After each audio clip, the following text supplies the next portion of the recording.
এটি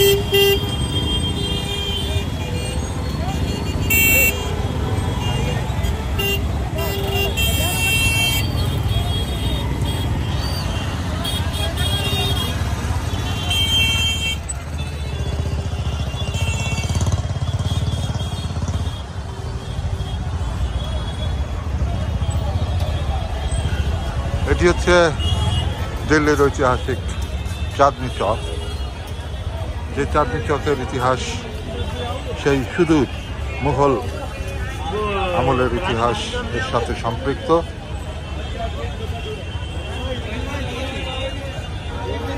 এইখান থেকে চাঁদনি চকের শুরু। চাঁদনি চক এই মূল রাস্তাটির দুপাশে অসংখ্য গলি, প্রতিটি গলিতে এক এক ধরনের পণ্যের দোকানের সারি।